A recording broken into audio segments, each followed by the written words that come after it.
The vast expanse of space had long been the playground of the Zorthani, a species that had mastered faster-than-light travel millennia ago.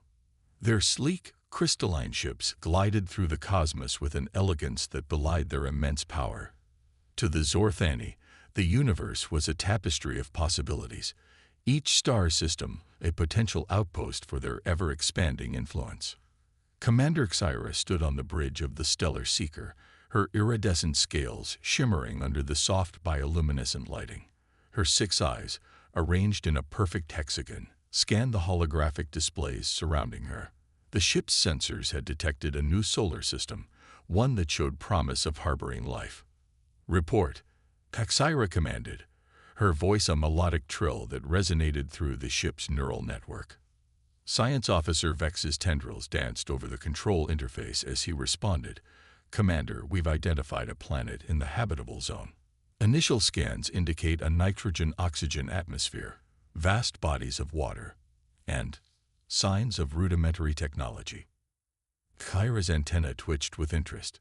"Sentient life." "Affirmative," Vex confirmed. "But their level of advancement is disappointing. No signs of space travel, primitive energy sources, and their communications technology is laughably basic." A ripple of amusement passed through the bridge crew. The Zorthani had long since abandoned such antiquated methods of progress. Their society was built on the manipulation of quantum fields and the harnessing of dark energy. To them, a species still reliant on fossil fuels and radio waves was hardly worth noting. "Show me," Xyra ordered. The holographic display shifted, revealing a blue and green orb suspended in the void. As the image zoomed in, the crew could see sprawling cities, networks of roads, and vast agricultural areas. But to the Zorthani, it all seemed quaint, almost laughably simple. "They call themselves humans," Vex reported, his tendrils curling with disdain. "Their dominant species has only been technologically active for a few thousand years. They've barely scratched the surface of their planet's potential." Xyra considered the information before her. The Zorthani Imperium had strict protocols for dealing with less advanced species. Usually, such primitive worlds were left to develop on their own, perhaps with some covert observation. But something about this planet intrigued her. "What's the composition of their world?" she inquired. Vex's tendrils danced once more, mostly silicon and oxygen, like many terrestrial planets. But there's an unusually high concentration of rare earth elements in easily accessible deposits. And their oceans, Commander, they're filled with liquid water. A collective gasp rippled through the bridge. Liquid water was a rarity in the universe, at least in such abundance. To the Zorthani, whose homeworld was a barren rock kept habitable only through their advanced technology, the concept of vast bodies of water was almost mythical. Xyra's mind raced with possibilities. This changes things. A planet so rich in resources, yet inhabited by a species too primitive to properly utilize them.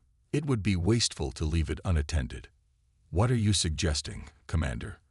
her second-in-command, Zal, asked. "We establish an outpost," Xyra declared. "Under the guise of scientific research, of course. We'll observe these humans, assess their potential threat level, if any, and begin preliminary surveys of the planet's resources." The crew exchanged excited glances. It had been centuries since the Zorthani had established a new outpost on an inhabited world. The potential for discovery and exploitation was immense. "But, Commander," Vex interjected, "what about the risk of detection? Even with our cloaking technology, prolonged presence might alert the natives to our existence." Xyra's mandibles clicked in amusement. "Detection? By them? Have you seen their level of technology? We might as well worry about being spotted by the microorganisms living in their oceans." Her comment elicited chitters of laughter from the crew. "Besides," she continued, "in the unlikely event that they do notice us, we'll simply erase their memories. It's not as if their primitive brains could comprehend our true nature anyway." The decision made, Xyra began issuing orders. The stellar seeker would remain in orbit, cloaked from any Earth-based detection systems. A smaller craft would be sent to the planet's surface, establishing a hidden base from which they could conduct their research and resource surveys.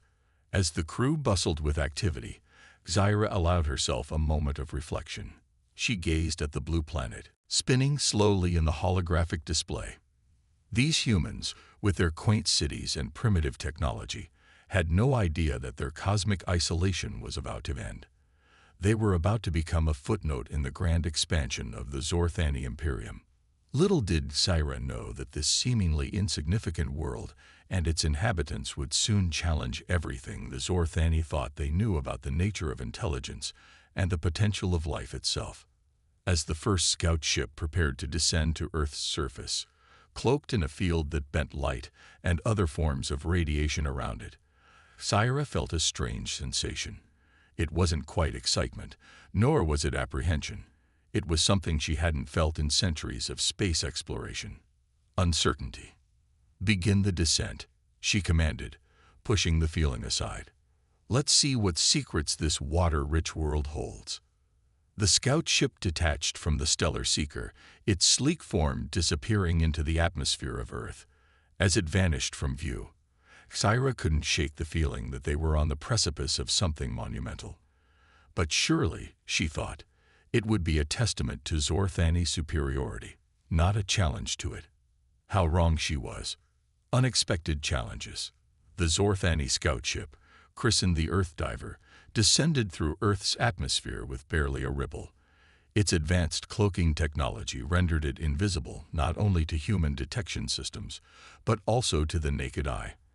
As it pierced through layers of clouds, the ship's sensors began to feed data back to the crew. Lieutenant Cree, the mission's lead scientist, felt her exoskeleton tingle with excitement. "Commander Zyra, preliminary scans are perplexing. The planet's biodiversity is off the charts. We're detecting millions of distinct species." Zyra's voice crackled through the ship's communication system. "Millions? That's impossible. Our evolutionary simulations suggest that's far too many for a stable ecosystem." "Nevertheless," Cree responded, her compound eyes flickering over the data streams, "it appears to be true. And that's not all. The planet's climate systems are incredibly dynamic. We're detecting extreme variations in temperature, precipitation, and atmospheric conditions across different regions." As the Earth Diver continued its descent, the crew marveled at the landscapes unfolding beneath them. Vast oceans gave way to towering mountain ranges, lush forests transitioned into arid deserts, and sprawling grasslands stretched as far as their sensors could detect. "We've selected a landing site," the pilot announced. "An isolated area in a temperate forest, far from human settlements." The ship touched down in a small clearing, its landing struts adjusting to the uneven forest floor. As the external sensors came online, the crew was hit with a barrage of new information. "By the cosmic void," Cree exclaimed. "The air, it's teeming with microscopic life forms. Our sterilization protocols are being overwhelmed." Zyra's voice turned sharp with concern. "Can we establish a clean environment for the base?" "We're trying," Cree responded, her tendrils working furiously over the control panels. "But it's not just the air. The soil is alive with organisms. Even the plants seem to be communicating through underground networks. It's unlike anything we've ever encountered." As the crew worked to establish their base, they faced challenge after challenge. The constant humidity played havoc with their sensitive equipment, requiring constant recalibration. The planet's magnetic field was stronger than anticipated, interfering with their long-range communications. Even the cycle of day and night, something they had observed from orbit, proved more disruptive than expected.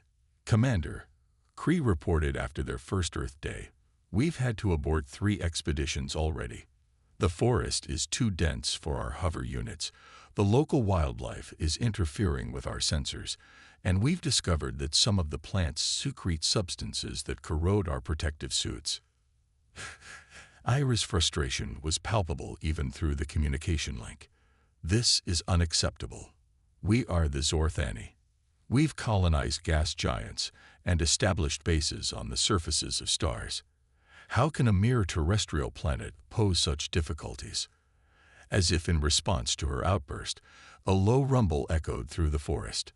The ground began to tremble, softly at first, then with increasing intensity. "What's happening?" Syra demanded. Kree's voice was tight with barely controlled panic. "It appears to be a geological event. An earthquake, the humans call it. Commander, our base wasn't designed to withstand this kind of tectonic activity." The shaking intensified. Trees swayed dangerously, and in the distance, they could hear the sound of rock splitting. Inside the hastily erected base, equipment toppled and delicate instruments shattered.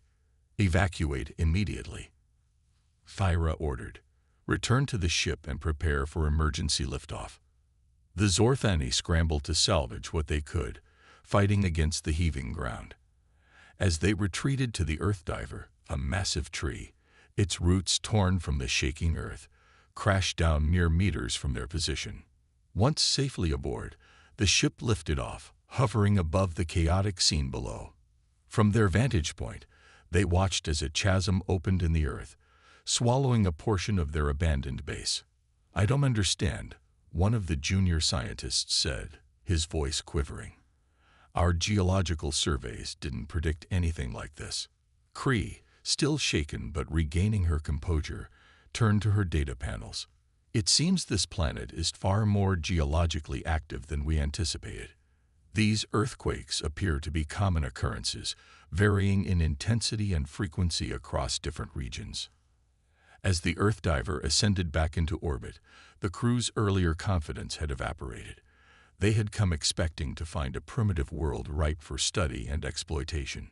Instead, they had been driven off by forces they barely understood. Back aboard the Stellar Seeker, Thyra called an emergency meeting of her top advisors. The holographic displays showed images of their failed Earth base, along with streams of data from their brief time on the surface. "How?" Thyra demanded, her usual composure cracking. "How could we have miscalculated so badly?" Vex, the science officer, stepped forward, his tendrils drooping with embarrassment. "Commander, it appears our initial scans were insufficient. We were so focused on assessing the humans' level of technology that we overlooked the complexity of their planet's natural systems." Zul, the second in command, chittered thoughtfully. "Perhaps we've been too dismissive of these humans. To survive, even thrive, in such a chaotic environment, it suggests a level of adaptability we hadn't considered." Zyra's antenna twitched as she considered this. "You may be right. We've clearly underestimated the challenges this planet presents, but we've also underestimated its potential value. Those resource readings were not exaggerated. We need to find a way to overcome these obstacles." She turned to Kree, who had just entered the meeting room. "Lieutenant, I want a full analysis of everything we've learned. We need to understand this planet's rhythms, its patterns. We can't hope to exploit its resources if we can't even establish a foothold on its surface." Kree nodded, her earlier fear replaced by determination. "Yes, Commander. But permission to speak freely?" Thyra gestured for her to continue. "I believe we need to reevaluate our approach entirely. This planet, Earth, it's not just a ball of resources waiting to be tapped. It's a complex, living system. And the humans, they're a part of that system. If we want to succeed here, we need to start by understanding them." A heavy silence fell over the room. The idea of learning from a species they had dismissed as primitive was almost heretical to the Zorthani worldview. And yet, faced with the humbling reality of their failed expedition, they couldn't deny the wisdom in Kree's words. Zyra's mind raced with the implications. Could it be that their technological superiority had blinded them to other forms of advancement? What secrets might these humans hold, having evolved on such a dynamic, challenging world? "Very well," Kazadara said finally. "We'll need to revise our entire mission strategy. But make no mistake, we are not abandoning this endeavor. Earth and its resources will be ours. We just need to be more creative in our approach. As the meeting adjourned and her crew dispersed to their new tasks, Syra found herself drawn back to the holographic image of Earth. The planet spun serenely, its blue oceans and swirling cloud patterns belying the challenges they have faced on its surface. For the first time in her long career, Syra felt a flicker of doubt. Had they stumbled upon more than just a resource-rich world? Could this planet and its inhabitants teach the mighty Zorthani something new about the nature of life and resilience in the cosmos? Only time would tell. But one thing was certain. Their encounter with Earth was far from over. It had only just begun. Human ingenuity observed. In the weeks following their failed surface expedition, the Zorthani adopted a new strategy. Instead of attempting to establish a physical presence on Earth, they focused on remote observation. Hundreds of microscopic drones, each no larger than a grain of sand, were dispatched to various locations around the globe. These drones, powered by quantum entanglement and cloaked with advanced stealth technology, became the eyes and ears of the Zorthani. Commander Xyra stood in the newly established Earth Observation Center aboard the Stellar Seeker. The room was a marvel of Zorthani technology, with holographic displays showing real-time feeds from every continent, ocean, and major city on the planet. Report. Xyra commanded, her eyes fixed on the swirling data streams. Lieutenant Kree stepped forward, her exoskeleton gleaming under the soft light. Commander, our observations have yielded unexpected results. The humans display a level of adaptability and problem-solving that defies our initial assessments. Xyra's antenna twitched with interest. Explain. Kree gestured to one of the holographic displays, which zoomed in on a bustling city. Observe their urban centers. Despite the chaotic nature of their planet's weather systems, they've constructed dwellings that withstand everything from extreme heat to freezing cold. Their buildings in earthquake-prone regions are designed to sway with the tremors rather than resist them. The display shifted to show a vast agricultural area.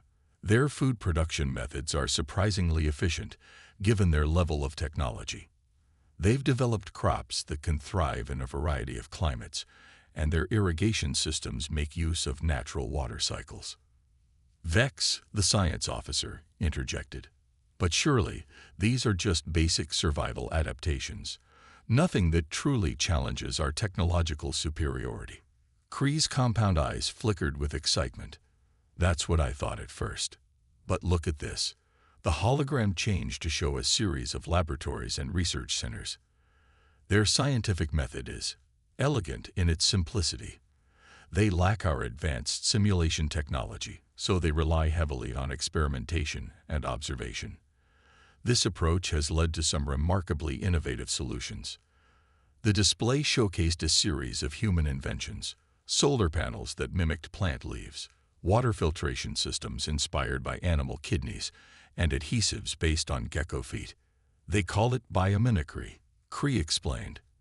Instead of trying to conquer nature, they're learning from it, adapting its solutions to their own needs.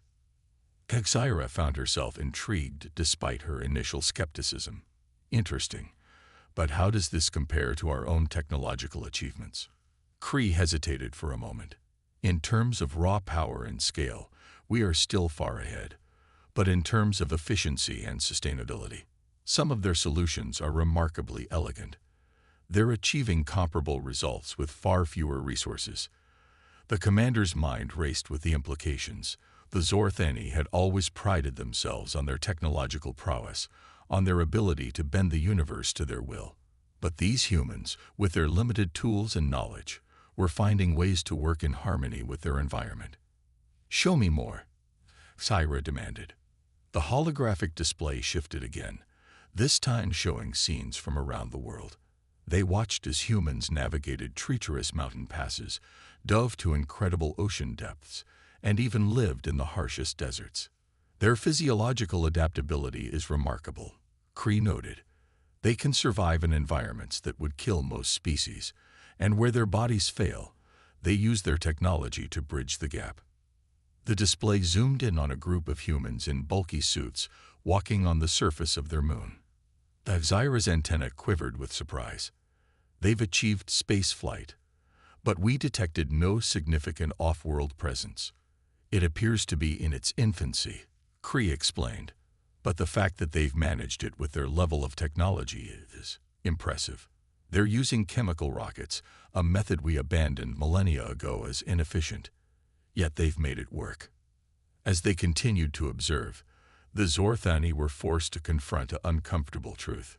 These humans, whom they had dismissed as primitive, were displaying a level of ingenuity and adaptability that rivaled their own.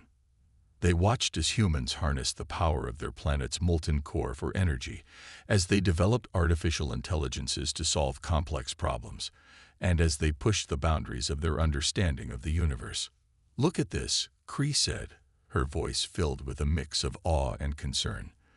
The display showed a massive particle accelerator. They're probing the fundamental nature of reality, asking the same questions that led to our greatest technological leaps. Given time, they could rival us. Gaira finished, her voice barely a whisper. The realization sent a shockwave through the observation center. The Zorthani had come to Earth seeing only resources to be exploited. Now, they were faced with the possibility that they had stumbled upon a potential equal or even a future rival. Zell, who had been silent until now, spoke up. "Commander, what are your orders? Do we proceed with resource extraction as planned?" Xira's mind whirled with possibilities and potential consequences.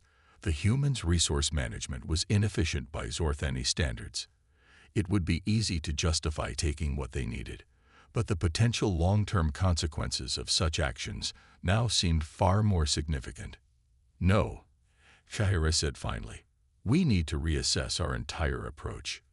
These humans, they're not the primitive species we thought they were. They're a young civilization with enormous potential.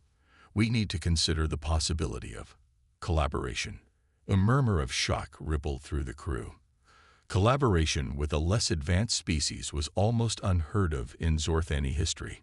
"But Commander," Vex protested, Our mission, Xira cut him off, is to advance the interests of the Zorthani Imperium.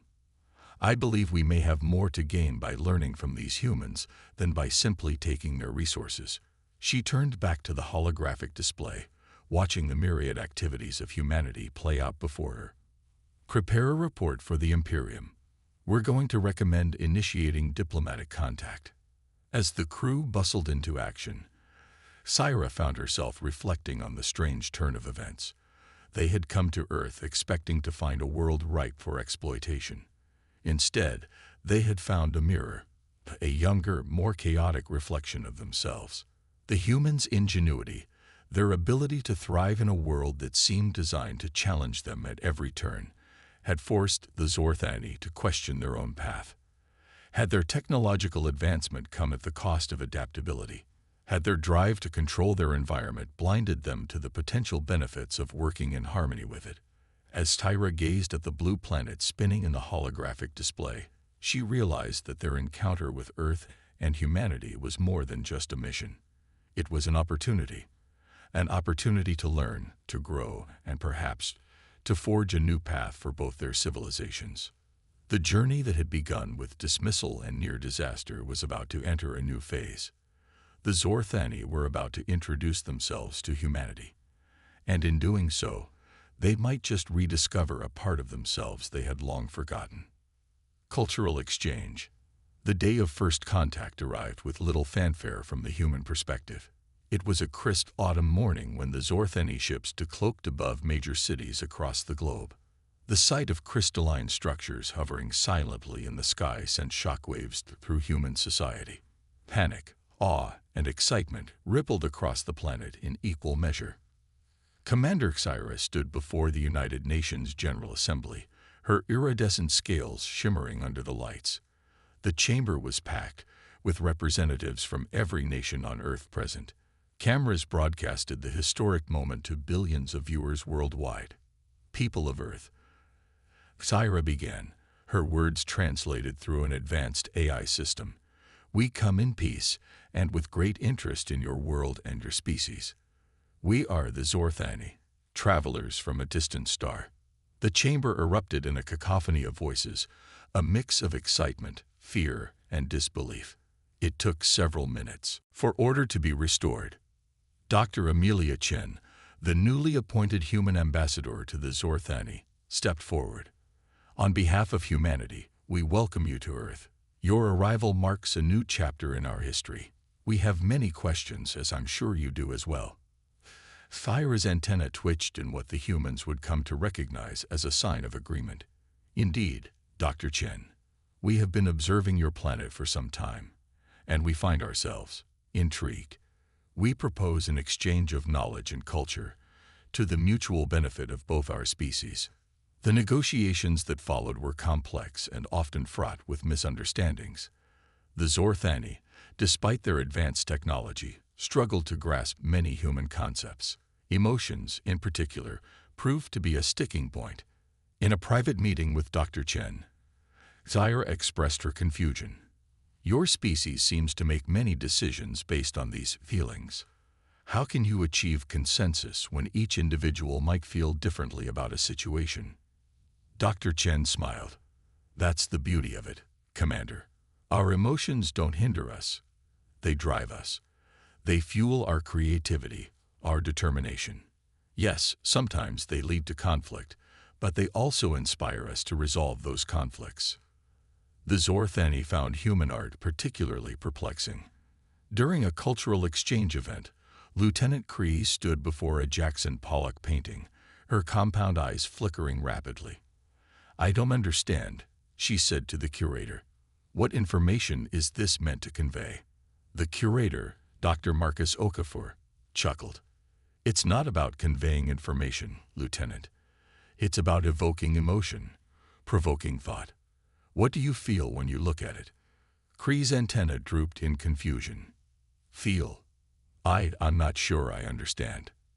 Dr. Okafor nodded patiently. That's okay. Art is subjective. Maybe start by describing what you see, and we can go from there. As the days turned into weeks, both species found themselves constantly surprised. The humans marveled at Zorthani technology, their mastery of quantum mechanics, their ability to manipulate energy fields, their deep understanding of cosmic phenomena.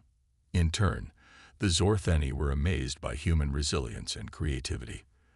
They watched in awe as humans turned limitations into advantages, as they found joy in the face of adversity, as they constantly pushed the boundaries of their own capabilities. One day, Thyra found herself in a bustling marketplace in Marrakesh.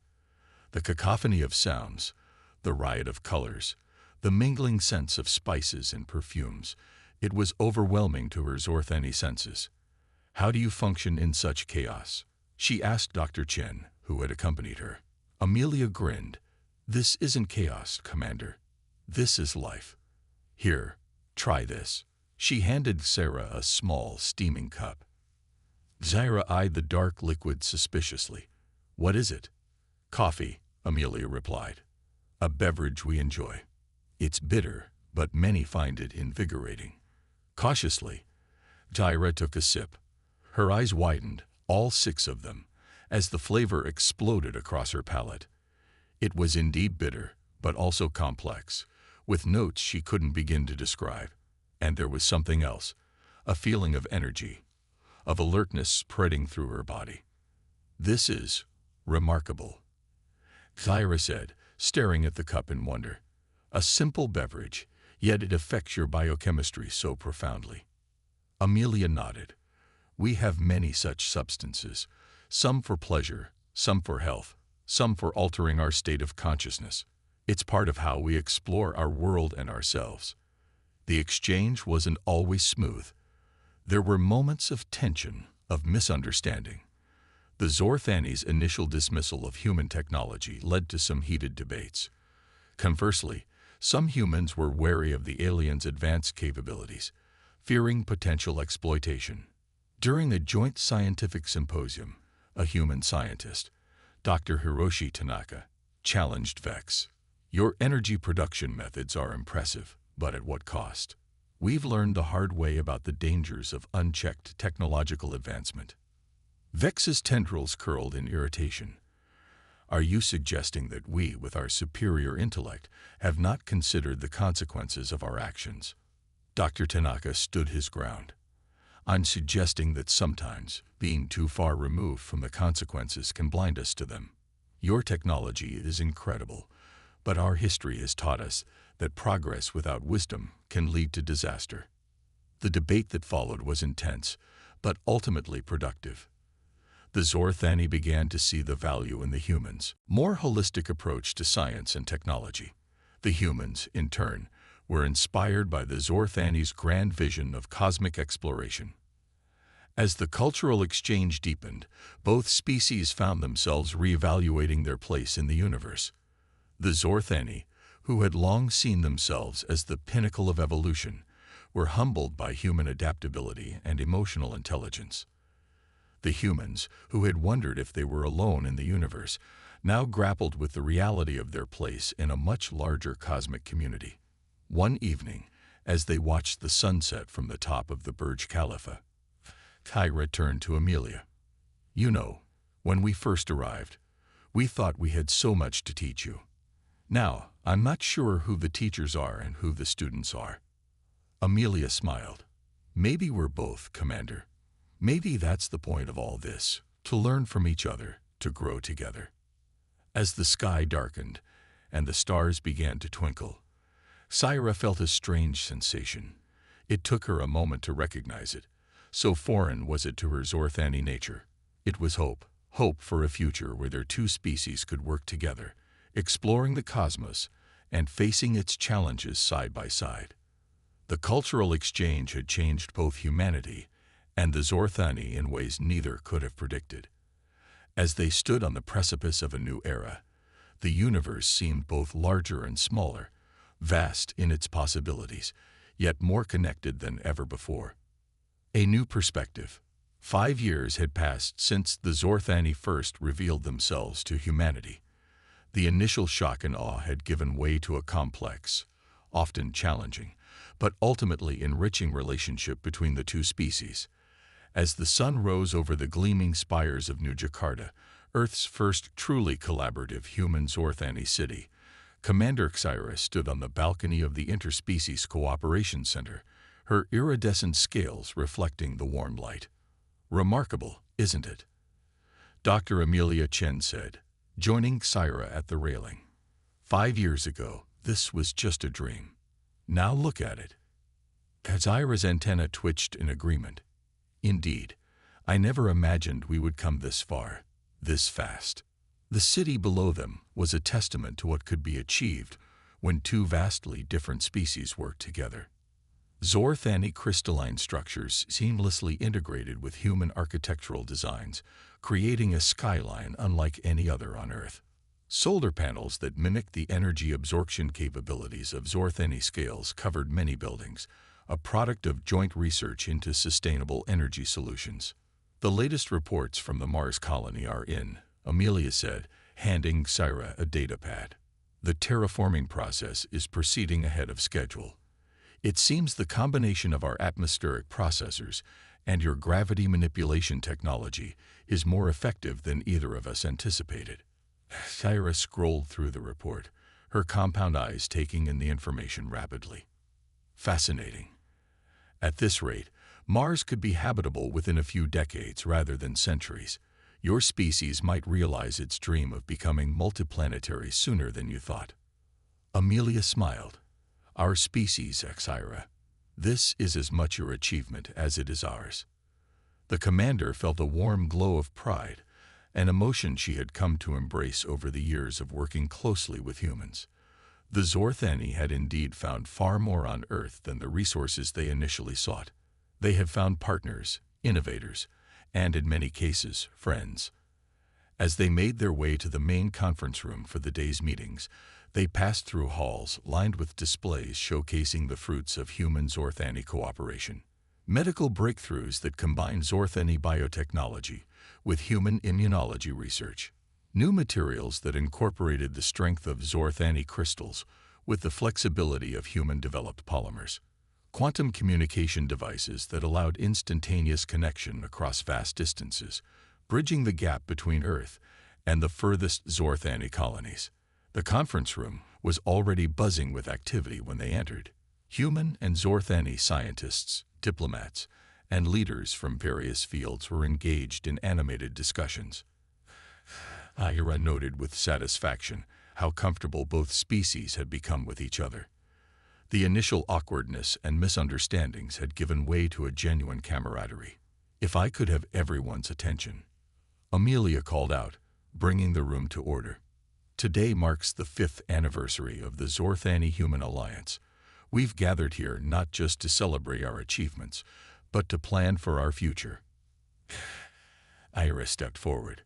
"When we first came to Earth, we saw a primitive species on a resource-rich world. We could not have been more wrong. You humans have taught us the value of adaptability, of thinking outside established paradigms. Your creativity and resilience have pushed us to reconsider our own approaches to problem-solving." Dr. Hiroshi Tanaka, now the head of the Joint Species Scientific Council, spoke up. "And the Zorthani have given us a window into the broader cosmos. Your advanced understanding of physics and your spacefaring capabilities have accelerated our own development by centuries, if not millennia." The meeting proceeded, with both species presenting proposals for future collaborations. Plans for deep space exploration missions using hybrid human-Zorthani ship designs. Proposals for addressing climate change on Earth using techniques developed for terraforming other planets. Initiatives to extend human lifespans and enhance Zorthani emotional intelligence through collaborative genetic research. As Syra listened to the proposals, she reflected on how far they had come. The Zorthani had arrived as would-be conquerors, seeing Earth as nothing more than a treasure trove of resources. Now they were partners in a grand endeavor to explore and understand the universe. Humans, for their part, had overcome their initial fear and suspicion. They had embraced the opportunity to learn from an advanced civilization, while also sharing their own unique perspectives and innovations. The partnership had propelled both species forward in ways neither could have achieved alone. Towards the end of the meeting, a young human Zorthani hybrid named Zara took the floor. The product of groundbreaking genetic engineering, Zara represented a new generation that bridged both species. "As we look to the future," Zara said, her voice carrying the melodic tones of the Zorthani but with the emotional depth of a human, "we must remember that our greatest strength lies in our differences. It is by combining the logical, technological prowess of the Zorthani with the creative, emotional intelligence of humans that we have achieved so much. Our future expeditions should not just be about exploring outer space, but also about exploring the space between our two species, the uncharted territory of our combined potential." A round of applause filled the room, with both humans and Zorthani showing their appreciation in their own unique ways. Tyra felt a swell of emotion, pride, hope, and something akin to love for this new combined civilization they were building. As the meeting concluded and the participants filed out, Syra and Amelia found themselves alone in the room once more. "You know," Amelia said, looking out at the city, "when I was a little girl, I used to look up at the stars and wonder if we were alone in the universe. I never imagined that the answer would change everything." Syra's antenna twitched in amusement. "And I never imagined that a species we initially dismissed would end up teaching us so much. The universe, it seems, has a sense of humor." "So, Commander," Amelia said with a grin, ready for another 5 years of surprises. Syra's eyes gleamed with an almost human-like excitement. "My dear Ambassador, I'm ready for a lifetime of them. The universe is vast, and we've only just begun to explore it together." As they left the conference room, stepping out into a world forever changed by their encounter, both Syra and Amelia felt a profound sense of anticipation. The challenges ahead were many, the unknowns vast, but they faced them not as separate species, but as a united force. The best of both worlds, reaching for the stars. The story of the Zorthani and humanity was far from over. In fact, it was just beginning.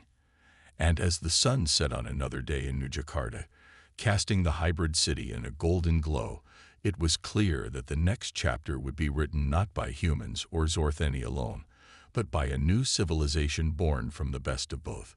The cosmic tapestry had gained new vibrant threads, weaving a future brighter than either species could have imagined alone.